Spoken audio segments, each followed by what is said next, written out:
안녕하세요. 예피입니다. 중국 공산당 정부가 코로나 제로 정책을 명목으로 내세우면서 세계 공급망 위기에 정점을 치닫는 시기에 상하이 도시를 봉쇄했습니다. 상하이는 뉴욕 맨하탄과 시카고, 로스앤젤레스에 버금가는 쇼핑몰 규모를 가지고 있고 대규모 금융 도시이기도 합니다. 상하이 전역의 거의 모든 은행, 항만시설 및 공장이 문을 닫았고 경제 및 금융 활동이 중단되었습니다. 수천 척의 컨테이너선이 중국 연안에 정박해 있어서 상륙을 할 수 없습니다. 또 항구에서 하적 이후 중국 내 선적은 더 이상 진행이 안 되고 있는 상태입니다. 상해 봉쇄로 상하이항의 수출 물량은 30%가 줄었고 세계로 수출을 앞둔 컨테이너 물량은 항구에 정박해서 움직이질 않습니다. 상하이는 컨테이너 선정량 거래 기준으로 볼 때 세계에서 최대 항구에 속합니다. 세계 각국은 이미 봉쇄가 시작된 이래로 중국에서부터 도착해야 될 물량을 받지 못하고 있는 상태입니다. 냉장품과 위험 수화물은 운송이 금지되었고 상하이로 오는 트럭 운전사는 격리되어 트럭 운송도 중단되었습니다. 상하이 내 트럭 운송 물량은 40%가 감소되었고 감소량은 더 증가하고 있는 중입니다. 현재 2,600만 명의 상하이 주민은 집 밖을 나갈 수 없고 입구를 봉쇄해서 출입을 금지시켰습니다.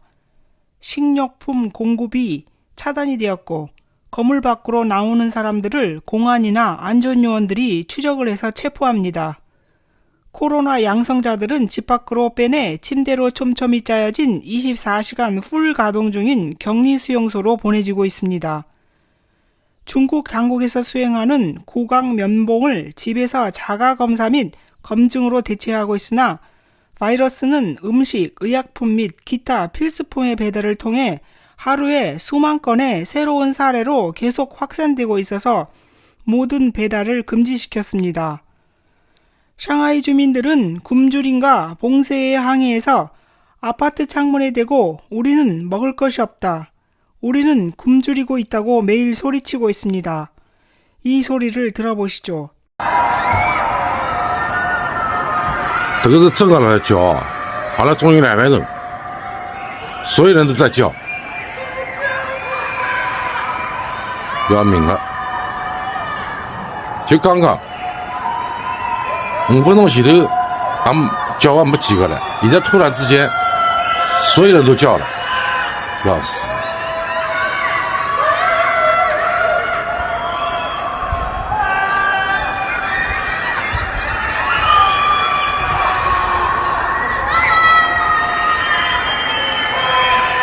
要命了！再这样弄下去，我跟侬讲，真的要出事体了，操，麻烦了。根治上面呢，因为所有的人，伊都不晓得这个状态到底维持到啥个辰光。侬总要拨个标准，或者是讲有一个具体的说法。没，侬讲看，闷了7天。当然，屋里向啊，不能出门啊，不是说不能出小区啊，这不行的，马上弄下就要出事情。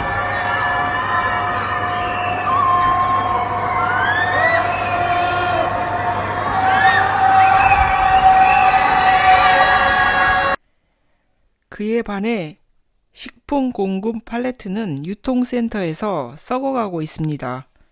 요원들이 식품을 컨테이너에 분리해 쓰레기 처리를 하면서 식량 공급망 위기를 의도적으로 만들고 있습니다. 이들이 전략적으로 중요한 항구를 폐쇄시켜 이곳 주민들을 굶주리게 하고 소요 사태와 폭동을 일으키게 하려는 의도를 가진 것으로 보입니다. 도대체 왜 이들이 비합리적인 모토인 코로나 제로를 내세워 자국민을 탄압, 굶주리게 하고 봉쇄를 시키는 걸까요? 여기에 대한 시나리오는 3가지가 있습니다. 첫째는 중국 공산당이 지금 가지고 있는 권력보다 더 많은 권력을 갈취하려고 하는 시도입니다. 중국 정부 권력층 사이에서 권력투쟁이 발생해 분권화된 지방정부를 누르고 더 강력한 정권의 집중화를 노리는 것입니다. 즉 강력한 중앙정부가 분권화된 권력 사이의 의사결정을 뒤집고 중앙 집권화된 관료제를 확대하는 것을 시도하고 있는 중입니다. 이를 위해 신속한 폐쇄, 의무적 격리, 대량 검사 같은 중국의 대응이 바로 중앙 집권식 권력의 추진력을 가지게 된다고 보고 있습니다. 두 번째는 중국이 하는 사례가 결국은 신세계 질서에 있어서 전 세계가 따라가는 롤 모델의 역할을 하게 된다는 점입니다. 만약 상하이가 락다운이 가능하다면 세계 어느 도시나 봉쇄가 가능하다는 것을 의미하며 전 세계가 이런 단계를 밟아갈 수 있음을 시사하고 있습니다. 중국은 실제로 그레이트 리셋의 단계마다 어느 한 단계도 건너뛰거나 누락시킨 것이 없이 전 세계에 유일하게 하나씩 이를 실행해 오고 있는 국가입니다. 감시 시스템, 코로나에 대응하는 QR코드, 전자화폐 실시, 사회 신용제도가 그것입니다. 이제는 봉쇄를 통해 주민 봉기와 반란이 일어나면 계엄령 선포로 대처하는 단계로 발전할 수 있습니다. 시진핑은 인민의 완전한 통제를 위한 정책을 시행 중인데 이것이 1989년 일어난 천안문 사태처럼 대규모 봉기에 봉착할 수 있습니다. 이런 반란 사태가 발생한다면 물론 천안문 사태와 똑같이 잔인하게 진압이 될 것이기 때문입니다. 세 번째 시나리오는 서방 국가들이 중국으로부터 거리 두기를 하려고 하자 이를 핑계로 서방 국가들에게 압력을 가하기 위해 생산을 고의적으로 늦추는 구실을 찾고 있다는 견해입니다. 중국의 최고 석유 및 가스 생산업체의 대부분이 갑자기 서방 국가들, 특히 미국, 카나다, 영국과 사업을 중단하기로 결정을 했습니다. 중국의 폐쇄가 강화될수록 특정 산업에 대한 악영향이 전 세계로 확대가 됩니다. 핸드폰, 카메라, 전기 중간재, 기계 부속품, 자동차 부품, 전기 제품 등은 상하이에서 유럽까지 오는데 30일에서 40일 정도 소요되는데 이제 공급망 부족으로 유럽과 세계는 심한 타격을 받게 되었습니다. 어쩌면 중국이 의도하고 있는 것도 식량 공급망 부족이 확산되는 시점에 세계 공급망 위기를 불러오게 하기 위한 의도적인 계획일 수도 있습니다.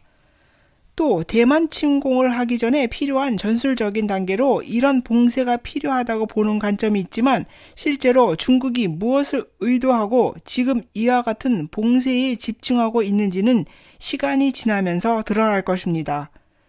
중국의 경제 붕괴와 실업자 폭증은 이미 기록을 깨고 있는 상태이며 중국 공산당이 자국민을 포괄적으로 감금하고 굶기는 것은 코로나 발생을 시발점으로 세계 어떤 국가도 자국민을 위해 봉사하는 정부가 없음을 알게 되는 계기가 됩니다. 그러니까 중국 공산당이 다른 국가의 국민도 아닌 자국민을 굶기고 감금하는 것이 이해가 안 간다라는 질문의 전제가 더 이상 맞지 않는다는 뜻입니다. 각국의 정부들은 이제 개별 정부 그 상위 기관을 위해 일할 뿐입니다.